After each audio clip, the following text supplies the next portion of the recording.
posted to the Northampton Open Media YouTube channel. So we'll do a roll call. So Emma Cornwell, Hello. Kathy Murray, Here. Counselor Dubs, Here, hello. and Jenna Perna Elias. Here. I don't know why I look over at my sheet to do roll call when I can just look at the screen. It's a very funny habit. I think I used to do that too. When I was chair, I used to do that I too. don't know why. I would have to like look at the list even though I knew everybody in Right. the And Rodney Kunith is not able to join us today, and Sydney Meininger is not here. We'll see if she comes in a little bit. So that's it for now. So public comment. The last few months we were trying a different method where I was seeing if we could offer public comments right before each of the agenda items as an alternative. And just based on the last 3 months experience, I think I'd like to keep the public comments at the beginning of the meeting, and just have it kind of clear and clean that way. If in the future it seems like we need to revisit that, if we're getting lots of public comment that makes more sense next to an agenda item, we can, anyone feel free to bring that up. We can certainly revisit it. But it kind of made my head spin a little bit trying to remember before each agenda item. And anyway, so I'd like to just keep public comment for this time. And so if you could say your name and your town, and we don't keep a stopwatch, but about 3 minutes is good. And so Claudia, I see your hand up. Yeah, thanks. I have really an announcement to just say that our sidewalk and street committee in Montview is taking the week without driving very seriously this year. Like we've joined as a committee this organization, America Walks / Moves. It's actually a national organization. I'm trying to get them to change their name to walk / moves or rolls or something. But anyway, the week without driving last year, I had this idea. It was just people would endorse it and not actually commit to not drive. But now, because I've joined and I go to their meetings, I realize it's a big commitment. And they do ask people to sign on for a week without driving. And it's September 29th to October, I think, 2nd or 3rd. So, but we're starting to organize now and get people throughout the city and committees and organizations or whatever to sign on to this, because it really will provoke, we think, and the organization supports this, a conversation around how people get around. Like if you agree not to drive your car, well, is there a bus? Does it run on time? Is there a sidewalk to get you to the bus? All these issues that we keep running up against, in the city, and you all run up as a committee. And the reason I asked Emma if you're an artist is like, so we need a poster or a logo or something. And I'm searching actually for an artist. If people know somebody who is a graphic artist who would like to help us with the design, that would be great. And so I won't take your time, but just a heads up, and I'll be filling you in with more information as time goes on. Thanks. Thank you, Claudia. Right. Any other public comment?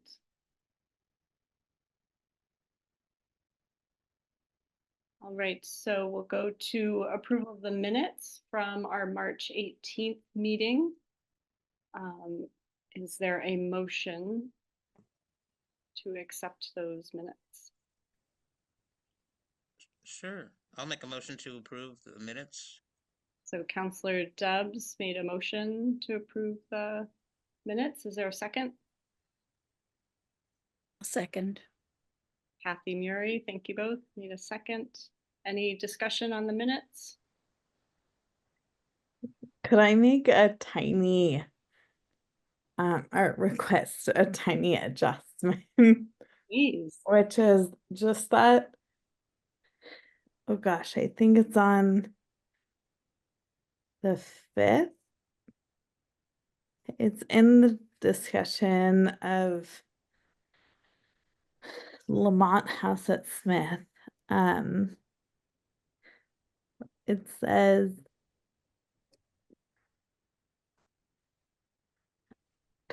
Commissioner Cornwell stated that she has personal experience from dating someone who lived in Lamont House, and I was just wondering if we could specify that that was when I was a student. Oh, right. That makes sense. Yes. That sounds good to me for that change. Yeah. Yeah, great. But other than that, they look great. Excellent.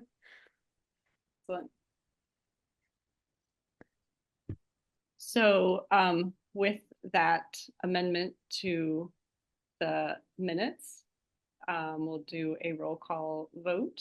So Commissioner Dubs Yes. and Emma Cornwell, Yes. Kathy Murray, Yes. Jenna Perna Elias. I did not attend that meeting, so I'm going to abstain from this vote. Thank you. And I vote yes.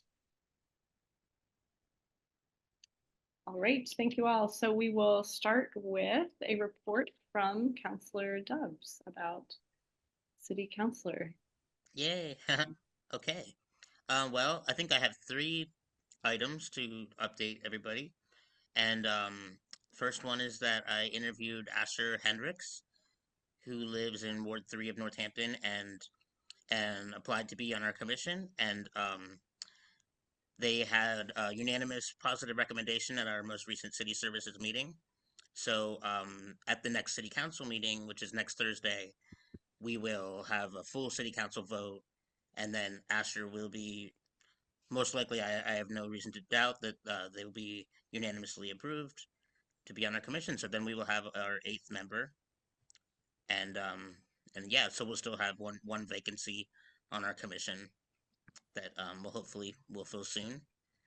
So yeah, so that's exciting news. And then the second item is on March 24th we had our city services special meeting, which was so I thought I should first preface it by saying that like usually during my updates I just kind of give an update and then we move on, but I wanted to just say that if anybody has any questions, just to feel free to ask me after I explain all this, because it's probably a lot to take in. And so yeah, if just I can re-explain something if you want me to, or anything that you need me to.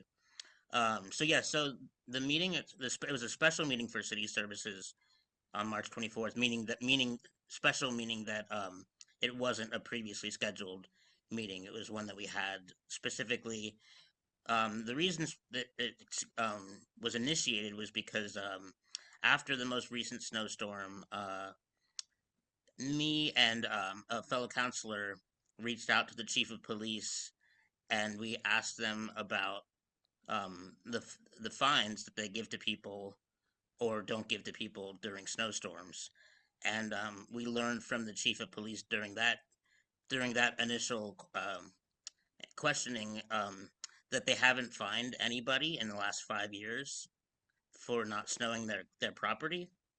Like not a single property owner has been fined in the last 5 years. So after I learned that information, I reached out to Councilor Jarrett, who's the council president, and I asked him for advice, because basically I explained to him um, that if we're not enforcing the snow ordinance, then technically we're not in compliance with ADA law.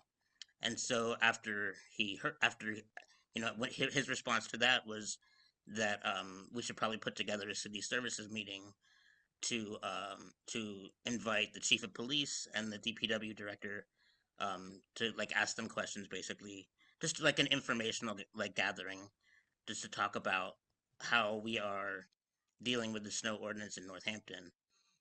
So I was really grateful that they were able to put that meeting together, and the chief of police, John Cartledge, and Donna Lascalia, the DPW director, they both attended. And actually, it was a pretty big meeting. The mayor was there too. It was all in person in the council chambers. It was the mayor, um, the city attorney, so, Alan Seawall, was also in attendance, and then the other counselors who are in city services, which is Stan Moulton, uh, Councilor Moulton in Ward 1, and Councilor Labarge in Ward 6, and Councilor Rothenberg in Ward 3. Those are all the city services members. So we had that meeting, and like I said, it was an informational meeting, so there weren't any decisions made. We weren't voting on anything. We were just there to basically like gather information and ask questions to the chief of police and the DPW director. So I'll start with talking my conversation with Director Lascalia, and basically I explained to her that like, I wasn't really there to talk about like what went wrong or what went right with the storm that we just had. It was more to talk about uh, sort of like hypothetical. I was asking her hypothetical questions, like what could we do? What would it look like if the city were more responsible for snowing for clearing snow during the winters, and there was less responsibility on the property owner? Like what would that look like? And so she just basically explained. It would take so the city owns two machines. They're called sidewalk tractors, and one sidewalk tractor costs approximately $250,000. And so we own two of them, and only one of them is functioning at the moment. So one of them is broken and one works. So um, we would like and, to improve that we would have to at least fix one of those sidewalk tractors. So that's just one issue. She said that if we were to hypothetically, if we were to be responsible for clearing all sidewalks in Northampton, it would be about 10 to 12 sidewalk tractors that would be necessary to do all of our sidewalks. And then it would also include personnel, like people to run those tractors. So that was just a hypothetical conversation we had. Um, just to reiterate, we would need 10 to 12 machines and people and to equip to use those machines. And then we also talked about private contractors and how the city has reached out to private contractors, but have not found any that are available to help the DPW. So it has been an option that they've talked about, but haven't had any luck with it. Um, so that's about my conversation with Director Lascalia. Um, and then then I had the conversation with the chief about Chief John Cartledge about enforcing or not enforcing the snow ordinance. And it was I was I was kind of emotional. It's a topic that we've talked about for years. So I was very open with him, and I was kind of like pouring my heart out and telling him how it really feels, how it really felt to learn that we haven't fined anybody in the last 5 years. Yet we've been being told that that we've been finding people, and we've been being told that's what's protecting disabled people and others during the winter. So I told him how that felt, and I have to admit that I appreciated his honesty and openness in hearing me. Like I felt like he definitely heard me in that moment. Like he explained basically that so there in the past 5 years there have been 178 calls made to the police to report properties that have not been cleared. So that's one piece of information that I think is pretty important.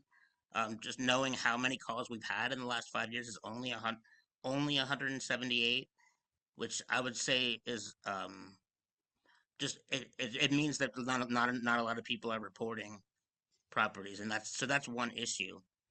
And basically, the purpose of this meeting, it felt like, was to get to the bottom of this issue and not to try to figure out like who's doing something wrong or not. It's just more in terms of just trying to figure out what is it that's going wrong. Like if there's something going wrong, we're just trying to diagnose the issue, basically, the problem.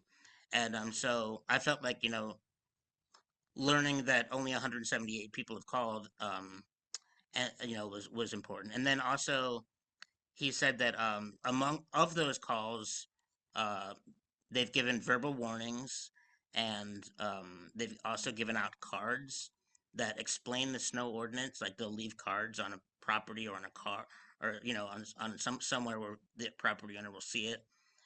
So they've they've done that, but they haven't actually given out any fines. And so I basically, I was like really like I was almost like begging. I was like, please just explain to me like why you haven't given out a single fine in the last 5 years. And then he also said that even before, even more than, if you go back even more than 5 years, he can only remember a handful before those 5 years where fines were given out. So I asked him why, and he said that they hope when they give out verbal warnings and when they give out the cards explaining the ordinance, they hope that this will educate the public to do better next time. And so, like I said, I wasn't there to disagree with him or agree with him. I was just there to find out the facts. And so that's what he told me, and I believed him. And I said, I understand why you wouldn't want to find people. I don't want to find people either. But if but that's what our snow ordinance says is going to happen if you don't shovel your property. So if we're not enforcing that, it's almost like a disincentive to do anything. And so the reason I said I did appreciate his response, because he said that he agreed with me. He said I can see how that would seem that way. Like if we're not giving out fines, then what gives people the incentive to clear their property? And I told him, I was really honest with him, and I said that it felt like, as a disabled person, that we disabled people have been almost like we've been lied to for the past 5 years. And that's what it felt like. I wasn't telling him that he was lying or anything like that. I was just saying it feels like if you tell us that you're finding people, but now we find out that you're not, it feels like we've been lied to. And he said he understood, how that would make me feel, and so we moved on from there. And So yeah, so that's the information I got from the chief of police. um and in terms of like where we go from there, um Councilor Moulton from Ward 1, he said that he thought it would be a really good idea to bring this to the ordinance review committee, which is the new committee that I'm on. um and he also talked about maybe putting together a workforce, some kind of team of like different people from different, from the public, from different commissions, or just a group of different people that work on this particular issue to figure out what we can do. And so basically, now it's kind of in the hands of us and the public to kind of work together to figure out what we can do to make the ordinance stronger, or to make the enforcement of the ordinance stronger. So yeah, sorry to make this so complicated. Basically, like, I was trying to do two things at the meeting, like, which was, first we have to figure out why we aren't enforcing it the way it is, and how we can enforce that better. And then we also want to see how we can make the ordinance better, which is a different uh, path to take. We like how we can change the language to make it even stronger, so that the police will be able to enforce it better. So it's going to take a team effort, basically.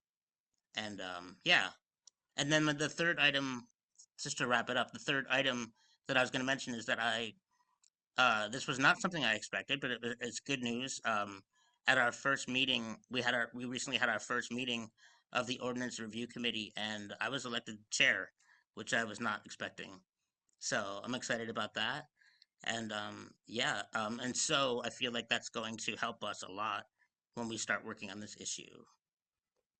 So yeah, thank you for listening. And yeah, feel free to ask me anything. Yeah, or Amy, if you want to call on people. Yeah, thank you. Sorry, Claudia, the public comment time is over. So If you can email us later and we can include your thoughts going forward in the next meeting. Can I just ask Jeremy to, can I quickly say something? I was at the Bike and Pedestrian Committee yesterday. They talked about this, and could you send me your notes, Jeremy, and I would share them with Bike and Pedestrian and our Sidewalk Committee? So Yes, yeah. Claudia, going forward, you can put that in chat, but we're just Oh, doing. okay, I'll put it, I don't know, okay, thanks, sorry. And Jenna, did you lower your hand or would you like to? Yeah, I mean, thank you, Jeremy, for doing all of that work and also reporting back to us. But I just had a question around, maybe I'm confused because when I heard the number 178, I thought that sounded like a lot because Okay, over 5 years, because we're just talking snowstorms. that's true. Yeah, maybe That's that's a good point. I don't that to me it felt like a low number because I guess as someone who's been out and about during winter storms, there's a lot of properties that aren't being But reported. that's over 5 years, but it's just winter, right? That's over 35 times a year. Right. So, and that's not even broken down by per snowstorm. In some of those years, we only had like two major snowstorms or something like that. So that could mean that in one year, 10 different calls were made and still no one, or sorry, in one storm, 10 different calls were made. Yeah, that is a good point because yeah, you're right. Like in the last 5 years, we haven't had that many storms that were that bad. So yeah, I agree. I think that Yeah, indicates that like it is a problem that's being reported because you can't look at it by the year if we're only talking about things that happen during the winter more less than once a week. Like, I right, don't know. If anything else was being reported on once a week, it that would feel like a lot to them, I'm sure. right. Yeah, no, But definitely. Thank you. this adds up to more than that if you just isolate two snowstorms. I don't know, was my reaction to the number, but I don't know if other people feel differently. Thanks, Jenna. I'm curious, Counselor Dubs, if in the meeting, if there was any indication that there is the will to enforce and to issue tickets, or is that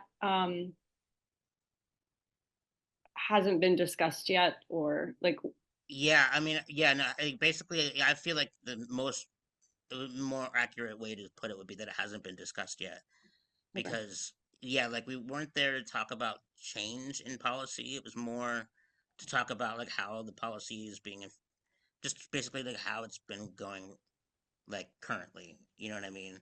I wish that we had yeah, like been able to delve deeper because yeah, like I mean, because yeah, nothing will change based on that meeting. Basically, it was you know what I mean. It was just a discussion, and I think I might have gotten through to you know I think like one of the most positive things that happened is that people seem to agree with things that I was saying. Like it was like it was like a lot of important city officials in the room at the same time hearing me say something, you know, and it felt like they were agreeing. I don't know what that means going into the future. You know what I mean? Yeah. Does that yeah, answer your question?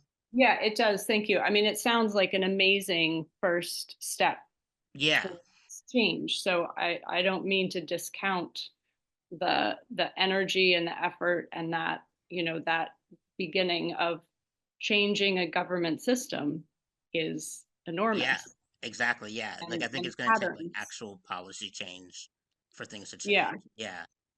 yeah. So I no, I was curious if kind of for a litmus test, to kind of see if if it was headed in a direction with Yeah. enforcement. But it sounds like going to the ordinance review committee will be the next step, and I imagine it will also come before city council Well, after that that. it'll be a while before it comes before city council. I think it's Okay. going to take a lot of. So we during our first meeting, I sort of learned how the process works in ordinance review, and like it's definitely a long process, and it takes a lot more than just one counselor's opinion on something.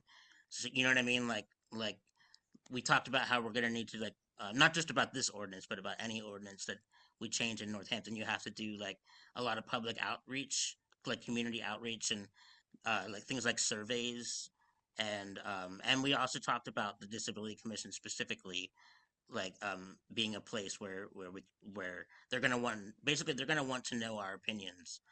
You know what I mean? So yeah, that's one thing I meant to mention it, but I feel like going forward, it would be really good for us to keep talking about this as much as we can, and having like specific ideas in mind. Like if people might reach out to us and ask us for suggestions or Mm, recommendations. So we want to be able to like be equipped with that. You know what I mean? thanks. Because Yeah, yeah, because even I don't know how, I don't know the answers. Like if you ask me how to fix the ordinance, I would definitely not know the all the right answers. So, you know what I mean? Like, so it's going to take a lot of work, teamwork. thank you. Yeah. I think we've learned over the last, what has it been, 5 months, about looking at this, a few lines in the complete streets ordinance, that it is Yes. tedious and it is slow and it is impactful. And it's worth that time and effort. Um, but I appreciate the heads up that um, the Disability Commission can kind of preemptively be thinking about this stuff, so that when, um, whether it's the Ordinance Review Committee or whoever comes to us for input, we're not starting at square one. We've already been Yeah, exactly. conversing about it. So thank you for that heads up. Yeah, if I could just wrap it up real quick, just to give people like a final thought to think about. Um, Going forward, I think that the two things that we should be focused on is like the way the ordinance is now, and like what's wrong with it. Well, A, what's wrong with it, and B, um, yeah, how can it be enforced better? Like what we could do to enforce it the way it is now. But then also moving forward, the second part that I'd like everybody to keep thinking about is like what we could do to make to change the ordinance to make it stronger, to change the language of it, or anything, or if there's any specific parts about it that we think are not strong enough, we could talk about that too and see how we could change that. Yeah. Wonderful. Yes. Thank you so much for those updates. Thank you. Thank you for that work out there in the world. Um, My pleasure. right. Emma, you want to? Yep. Yeah, sorry. I was wondering, Jeremy, if there was any conversation around why the ordinance is put, or why the snow removal is put on citizens rather than the local government, the Northampton city in this case. Yeah, we talked about that. The reason the attorney was there was to explain like basically what the city's responsibility is. I have to admit, I don't think that he talked about why we chose this way. I think you have to ask multiple people also, because the snow ordinance was written by like a group of people, like including Councilor Labarge. But so sorry. So the question of why it was written that way, I don't know if I can answer that, but the way the attorney explained it is that, so ADA, like I think it's Title 2 of ADA law, like it gives the municipality, the city has the overall responsibility. It is the city's responsibility to make sure that sidewalks are accessible to disabled people, including clearing of the snow and ice during winters. The snow ordinance is an option that we chose as a city to enforce that overall law of the city. So um so basically, yeah, the snow ordinance is how we make ourselves compliant with ADA. And so that's why basically, we actually used the word conundrum during the conversation, and people agreed with me that it was a conundrum, because like if we're not enforcing this properly, then technically we are not in compliance with ADA. And so yeah, that is a conundrum, and there seemed to be an agreement that that was a problem. Like in the room, like I felt like everybody was like nodding their heads and agreeing with that. Gotcha. Thank you. Yeah. Yeah. Yeah, sorry, I don't know if that answers everything, but yeah. No, thank you. No, I was just curious if there was discussion of why the responsibility got transferred from local government to the actual citizens of Northampton. But Yeah, yeah, It's not I think it's uncommon. probably a lot of factors. Oh, sorry, what'd you say, Amy? It's not uncommon statewide. So other municipalities do the same thing.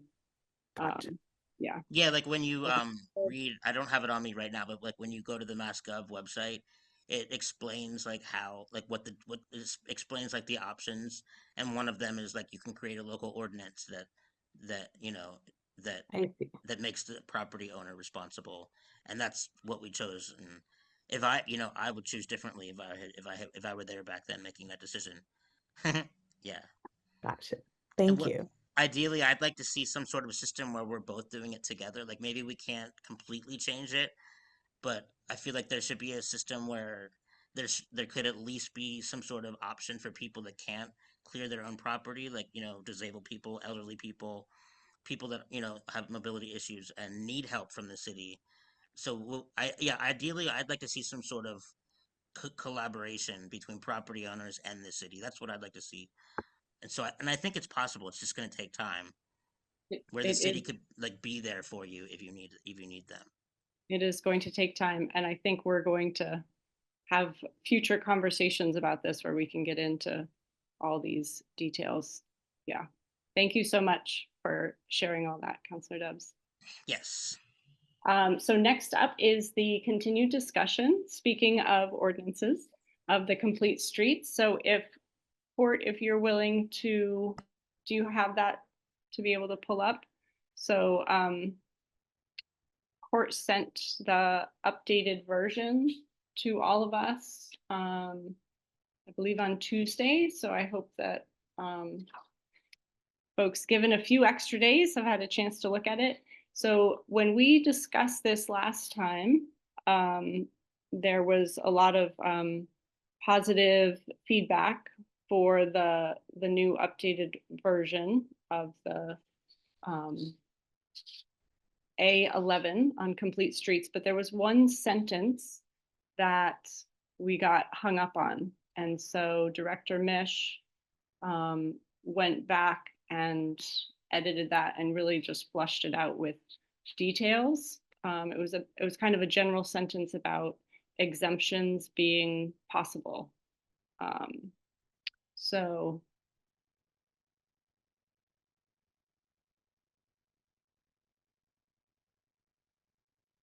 do you want me to send it back to you, Court? Sorry, I really should be upstairs on my computer where I can screen share.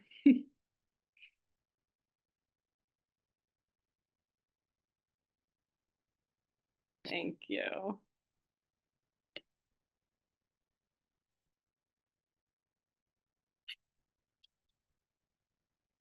So just a quick overview for Leslie and Claudia. We've been looking at the complete streets policy. DPW came to us in the fall and asked if we would consider some edits to complete streets policy that had to do with sidewalks. And so some of the edits were very straightforward, and we approved those without really too much back and forth. And then a couple of them we voted to not weigh in on. And then we've been looking at A11 for a little bit and going back and forth. And I think it's in a much better place than when we first got it. So I will read it and folks can read it on their own and tune me out if so, whatever works best for you. Oh, thank you, Court. The bigger font is helpful.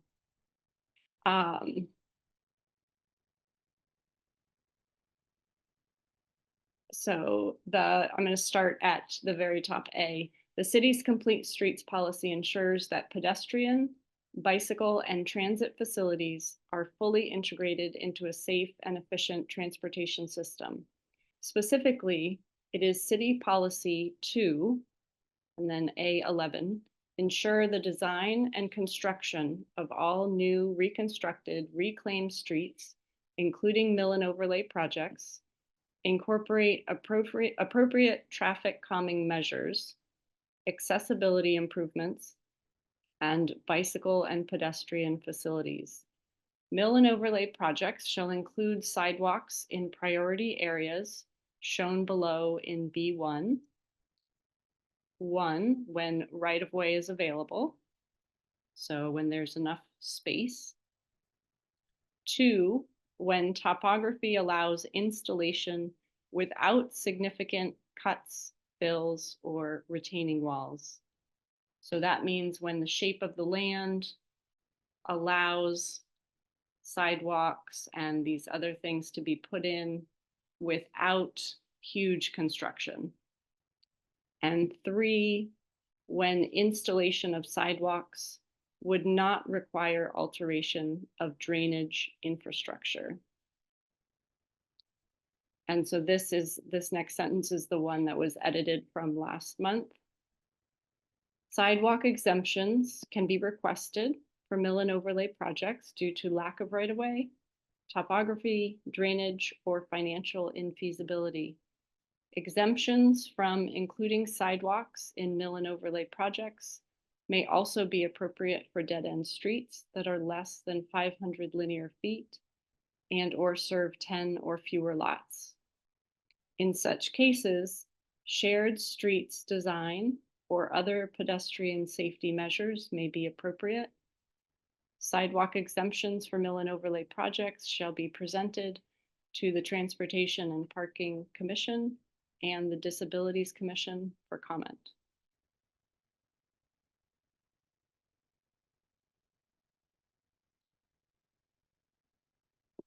So opening it up for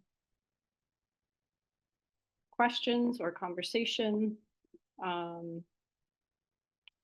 Jenna, I know you weren't here last month.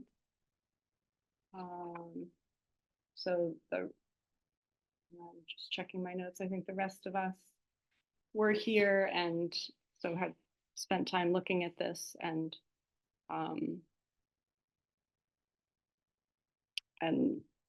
yeah, last month felt good about it and the changes. So, but any additional thoughts, new thoughts, questions, comments?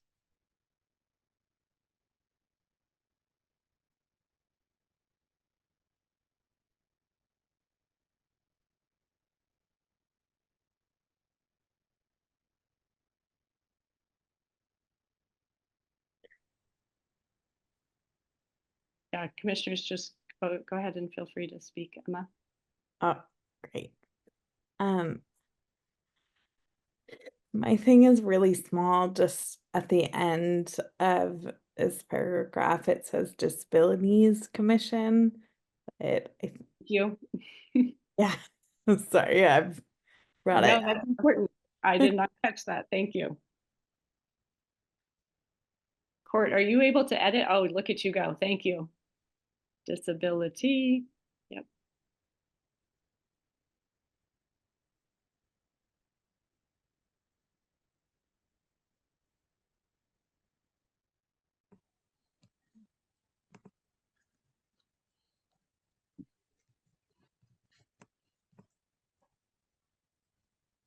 Any thoughts or questions?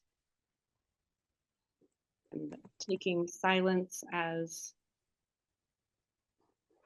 Well, I guess I would just Counselor Dubs.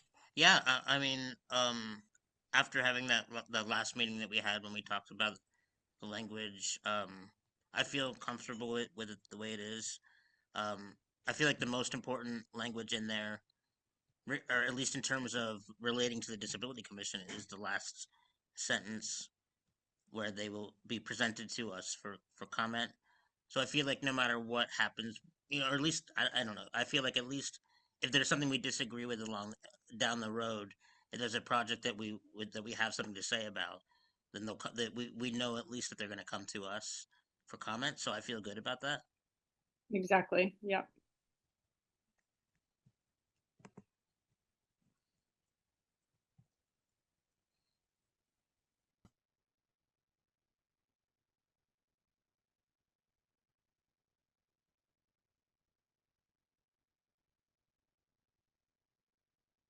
All right, with no more thoughts or comments, then is there a motion to approve? Sydney, is that a question or comment, hand raised? No, I definitely think this makes more sense. Now that it's broken down, I think this makes a lot more sense Thank you. versus looking at everything all at once. Exactly. Thank you for that input. Appreciate it. So does someone want to make a motion to approve A11? I'll make a motion to approve A11. Counselor Dubs made a motion to approve. Is there a second? I'll second. Emma Cornwell made a second. And a roll call vote. Counselor Dubs Yes. and Emma Cornwell, Yes. Jenna Perna Elias, Yes. Sydney Meininger, Yes. Kathy Murray, Yes. and I vote yes as well. Look at that. We did it. Woo. Woo! A lot of work. It has been a lot of work. Many Yeah. many meetings. Many meetings, many conversations. Thank you all for the attention and the work with it. It's I think it's been really amazing to be a part of the government system in this way. Very cool. Government in action, slow and steady. All right. Update on Disability Pride Month. So those of us involved in this can kind of popcorn in. I'll start with the overview is that we're planning on doing a little kind of mini film festival with the Amherst and East Hampton, their disability commissions, which are named slightly differently. And so we're trying to coordinate to make sure we don't pick the same day. So the idea is that Amherst will show a film in Amherst, and East Hampton will show one in East Hampton, and we'll show one in Northampton on different days, and we'll advertise together and do one flyer and send it out to lots of folks, and hopefully people from the 3 different communities will come to each of the events. Amherst, so let me just do a quick update. Amherst they were selecting their film Tuesday, so I haven't heard from them yet. So I'll reach out and see how that is going. They'll probably do it at their senior center. And I don't have a date for them yet. East Hampton, they are planning on showing the documentary Patrice. It does come with audio descriptions and subtitles. And I suggested an ASL interpreter, so I think they're looking for that. And they are looking at July 5th at a place called Marigold, which a space that they can get for free. And their movie is shown, I think it's shown on Hulu. So that's East Hampton. And then we are going to show Tallywhacker, which Jeremy is the star of. So we'll have one of the actors on hand to do Q&A after. And we are still working on a space. So, and I would love actually to get input from folks about the space and the time, because so I reached out to the senior center. The director is absolutely wonderful, Director Park. It's easier for them if we show it when they're already open, 8 a.m. to 4 p.m.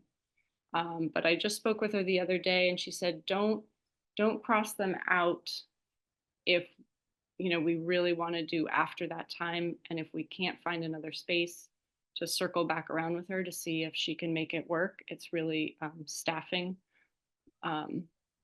So it could possibly be at the senior center, you know, easier earlier, but a possibility maybe later, time-wise in the day.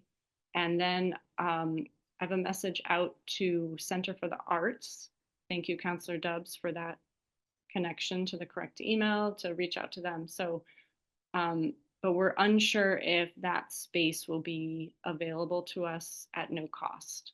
We have no budget, so we need a space that is free. But it's a beautiful space, and I know some of us were there. Is that a year ago?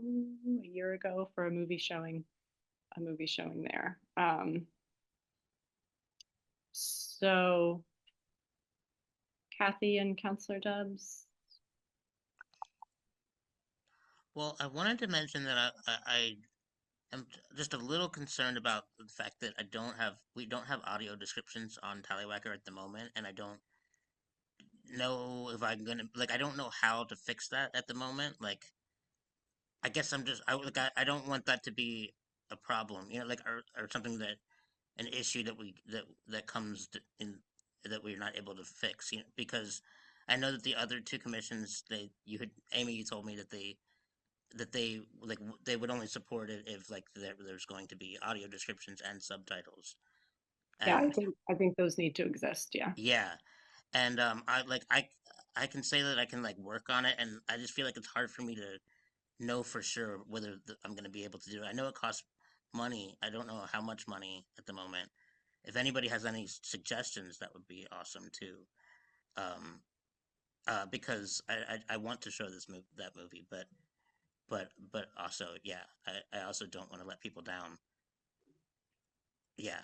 So should we have a backup film in case Tallywhacker is not ready to go with audio descriptions? I guess that's what I would suggest, unless people know how to do an audio description, or I guess I could look. I'm gonna keep looking into it, but like I know that at that All Out Adventures screening, there was somebody actually typing live, like that. Isn't that right?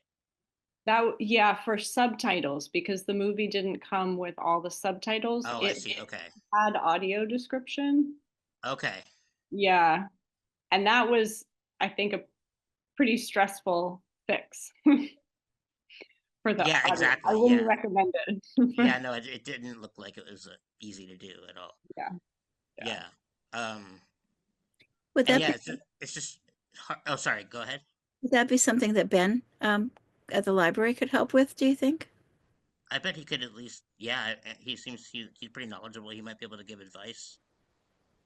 That's a, I'll reach out to him and ask him. So that was just a concern I had, okay. but yeah, I don't want us to pick another film if we don't have to, but yeah. Great. What are folks' thoughts about the timing?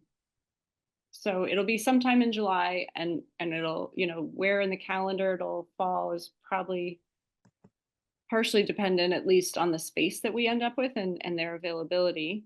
But in terms of timing in the day, like afternoon weekday showing versus like a 4 to 6, you know, like pre-dinner. Because I don't know that we want to get into having food and drinks there when we have no budget, unfortunately. So you know, well, I will put out there that I'm not for a post-dinner showing, like 8 to 10 is not top of the list. So So thoughts on timing would be great to hear as those of us working on this kind of move forward with securing a space.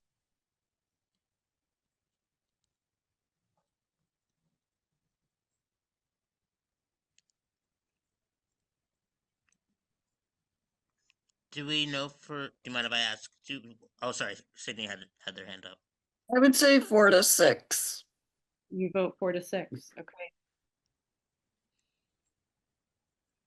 Because if people can't drive and if they can walk, it would be probably better if it was lighter versus 8 to 10. Yes, I like that. Thank you. Other anyone else voting 4 to 6 or thoughts on timing? And I just had Councilor, a you were going to question. say something. Yeah. I was just gonna ask. Well, first, what what time did we have the screening of our last film? Was that at 1 o'clock in the afternoon? One It o'clock was. in the yeah. And did we Mhm. did I forget? Did we agree that we didn't like that being earlier, like in the afternoon, or is like or could we have it in the afternoon, or is that not an option we're thinking about? Like earlier than 4. Is that a possibility? Emma? Um, I think that the general vibe was sort of that 1 o'clock was too early for folks. But yeah, I'm sort of unclear. I feel like the later, the better in terms of being able to accommodate the most people, like 3 to 6 or 4 to 6 feels more I, like we just get the most amount of people that way. But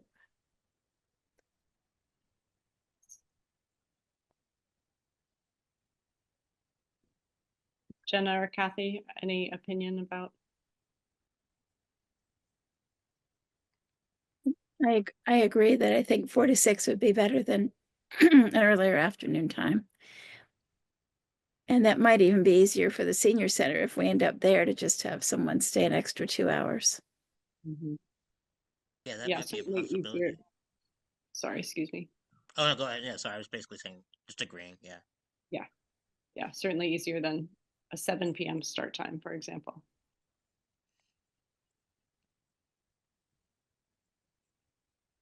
I feel good about 4 to 6. Okay. All right. So we'll see. We'll see what we Yeah. can do. Yeah. Awesome. And then Kathy left a comment that said she just found an online audio description tool called You Describe. So maybe that's something we could look into. Great. Yeah. I'll look into that and see if I can get it done before Awesome. yeah, Okay. before we need it. All right. Great. Cool. Thank you. Okay, fantastic. And those of us who are meeting in a smaller group will keep working on this, finding a venue, and maybe come up with a backup film. Unless Councillor Dubs, you're saying, oh, this is going to be straightforward. We've got this for the audio description. So, Cool. Yeah. and then I'll try to have that the set. I'll try to know for sure before our next meeting. okay, Or awesome. that'll be the goal. Yeah. Okay, that's great. And then next steps will be working on a flyer and getting the information from the other towns and just kind of coordinating on the dates. And so our initial goal was to have the flyer done this month. So we might, maybe mid-May would be probably more realistic, but we do want lots of time to get the word out. So cool, thank you all. All right, on to the PSA for clearing sidewalks when Yeah. it snows. Yeah. Back to this conversation. Yeah. So we haven't really done anything with it yet. And I think the reason is because we talked about how like the ordinance itself is kind of like in flux right now. Like but I was kind of it did kind of remind me having this conversation earlier in this meeting that when I was talking about how we should think about ways to strengthen the ordinance the way it is now without changing it, and the PSA would be one of the answers to that, I would say. So it should still be one of our goals. I like, yeah, is because if educating the public about the ordinance seems to be one of the ways to strengthen it and the enforcement of it. But I guess I had a problem with the fact that people aren't actually being fined. So like I'm not really. I feel like the language is a little iffy right now because I don't want to tell people that they're gonna be fined if they're not gonna be fined, because then we be complicit in not telling the truth. Interesting. Yeah, so I don't know. I feel like this is a project we should be working on or thinking about, but maybe take like holding off on it for a little bit. I don't know. Jenna, I'd like to hear your opinion too, because you were also working on it with me, with us, and Sydney. If you, but whatever you, yeah, whatever you feel comfortable saying. Yeah. I guess I'm intrigued by what you're saying, and I totally get why it feels like why you'd want to put a pause on this, considering everything else you're doing around this ordinance right now.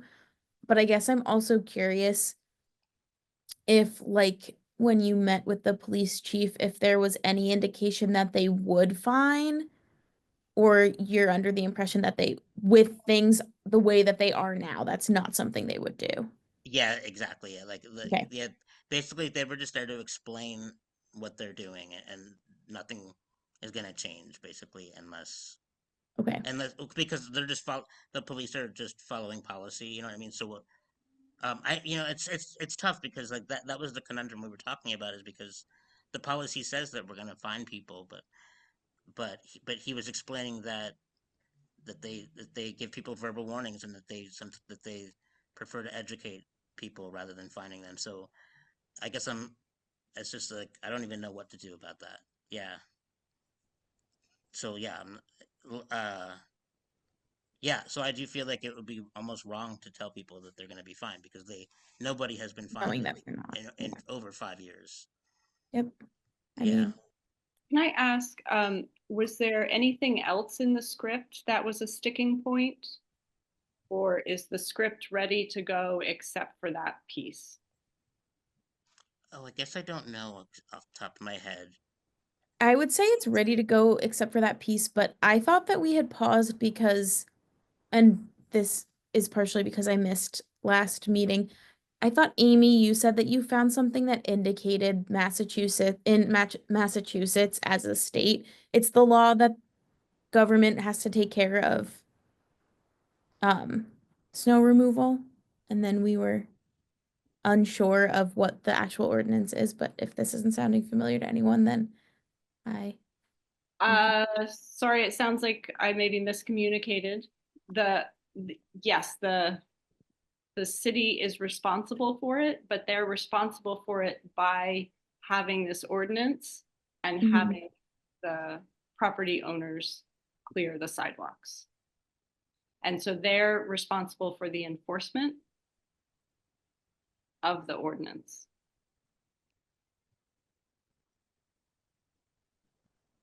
Which is what Counselor Dubs is wrestling with. Mhm. Yeah, because we're not technically doing we're not the snow ordinance isn't really being followed, and so technically we're not in compliance with the law. So it might be nice to have the script all set, ready to go, and kind of waiting for, to see what happens, what transpires with the meetings in the ordinance review committee. Because it would be great to be able to roll that out for next winter if things have progressed to that point and we know what's happening with the ordinance. Yeah, that sounds good to me. Jenna, does that make sense? Sounds like we might have miscommunicated. Yeah, no, it makes sense. Yeah, I think I just was misunderstanding things over email. Okay, sorry about that. No, not your fault. So So is there anything, are you all going to need to keep meeting? Should we put this on the agenda for September? Or how do you want to proceed? September? Oh, Just before next winter. oh, Like, I see. Gotcha. you don't need Gotcha. it on the agenda every month now. Like, or maybe we can just wait and get updates from you, Counselor Dobbs, with, Well, maybe we could, well, I think that keeping this conversation going is important, like the conversation about snow removal. And so maybe we could like combine the PSA and the snow removal topics together. So like so that we keep talking about it and like, you know what I mean? So the PSA will be part of the conversation yep, because that'll be part of educating people on the ordinance, you know, great. but yeah, so I feel like this is just a conversation that we're going to have to keep having as people learn more information and get more ideas. Yes, great. You know what I mean? Yeah. Yeah, that sounds good. And then we'll pull out the PSA piece as necessary. Yeah, Yeah, as exactly. reality dictates. That sounds Okay, good. fantastic. Thank you. Thank you, the three of you, Sydney, Jenna, and Counselor Dubs, for holding that for us. All right, the last one is support for the new Trails for All bill in the Massachusetts legislature. So, Court, if you're able to pull up that letter. Sorry, putting you on Yeah, the no problem. Let me just pull it up real quick. and I'm going to chat while that's coming up because I've got more information. So we supported, and I feel like I just talked about this recently. I did. Anyway, this is a little bit different. So last spring, we wrote a letter as a disability commission to support the, I'm going to call it the Trails for All bill that went before the Massachusetts legislature. Unfortunately, it did not end up getting passed, but the something called a Trail Access Working Group was formed under Director Janegi through the Office of Outdoor Recreation. But now there is a new trails bill, and there are three reasons for that.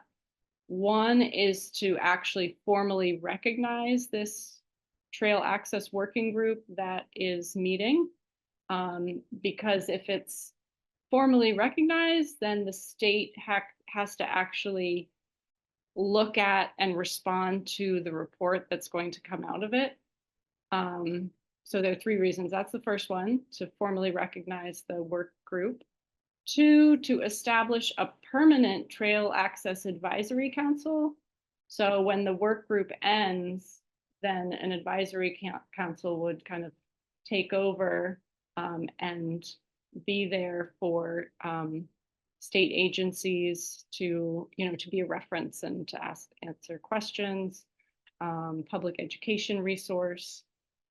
So any information about accessible trails statewide. And then the third reason for this new trails bill is to create a fund for accessible trails. So a pot of money so that the trails can actually get built. So Unpaved Trails for All is kind of spearheading this effort. And so they are asking that they're reaching out to all the commissions that supported them last year, the initiative last year, to see if we will support this trails bill again this year and to write a letter of support. There's also a group letter that we can sign on to. They've made it very easy. It's just this click. I can send it out to everyone because you can individually also sign up. And again, it's super easy, just this little click.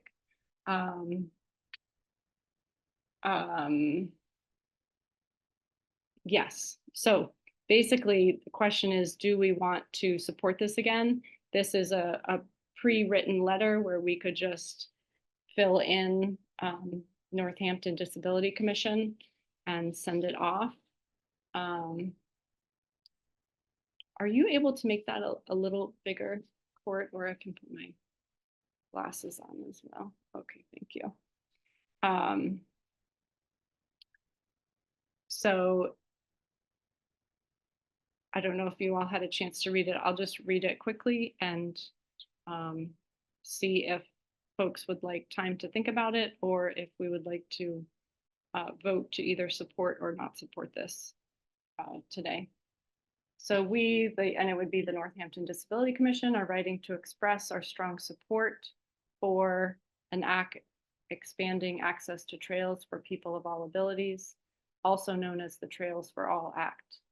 We urge the Joint Committee on Environment and Natural Resources to give this legislation a favorable recommendation to ensure that residents of the Commonwealth have equitable access to trails in our state. Access to nature and all the health benefits it provides is extremely important for people with disabilities because we have significantly higher rates of stress-related illnesses than our non-disabled peers. This is due in part to the societal exclusions and barriers we often experience.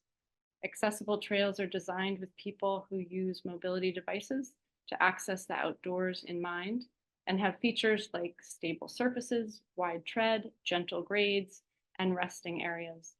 Currently, the majority of trails in Massachusetts are inaccessible for people with disabilities, age-related mobility limitations, and those with young children who need to use strollers. Older adults, people under age 65 with disabling conditions, and children under age 5 represent 36 to 49% of the state's population, yet less than 0.5% of the state's soft surface trails accommodate their needs. To further illustrate the limited access to nature for people with mobility considerations, our state parks have approximately 4,000 miles of unpaved recreational trails, but only 7.5 miles are accessible. The Trails for All bill would establish it as the Commonwealth's policy to maximize access to the outdoors for people of all abilities. It would also codify the Trail Access Work Group, create a permanent advisory council to continue the work group's efforts, and establish a Trail Access Fund where resources could be allocated in order to implement recommendations made by the work group. Most importantly, this legislation guarantees that those of us with lived experience of disability have an input and partnership role in making these necessary changes.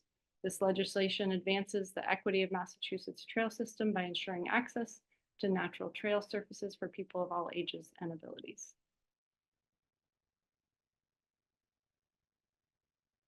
Right, so thoughts on if folks would like to have time with this and vote on it next month, or if folks are ready to vote on it now. I would vote now, personally. Okay, Jenna. Court, I think unless there are questions about the letter, I think unsharing the screen is fine to do. Thanks. Thank you for reading that, Amy. Thank you. Thanks for listening. Any questions or thoughts?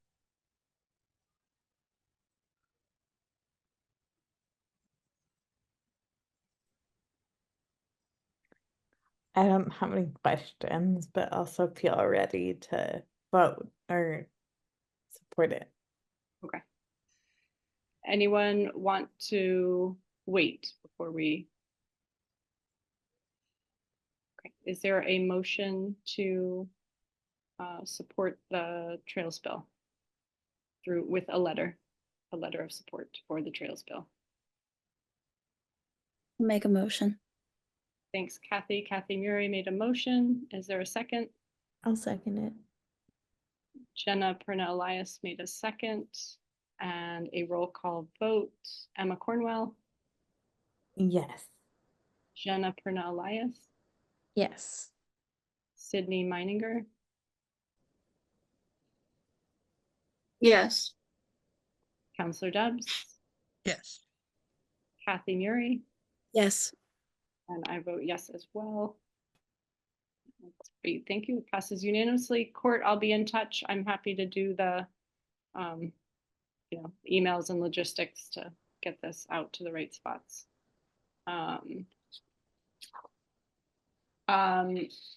There is, I just wanted to announce, kind of connected to that, there is a public forum that I'm on this trail access work group, and we're doing a public forum, and I will send that information to Court if you don't mind sending it out to folks. If anyone is able to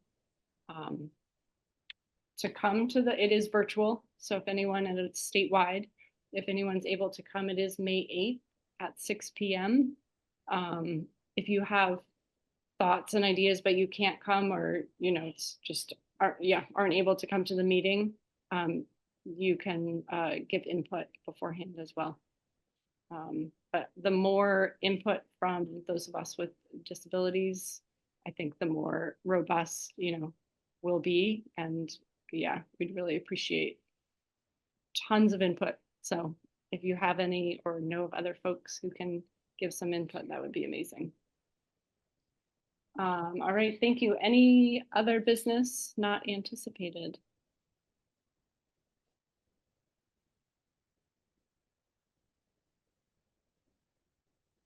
All right, is there a motion to adjourn? I'll make a motion to adjourn. Counselor Dubs makes a motion to adjourn. Is there a second? Second it.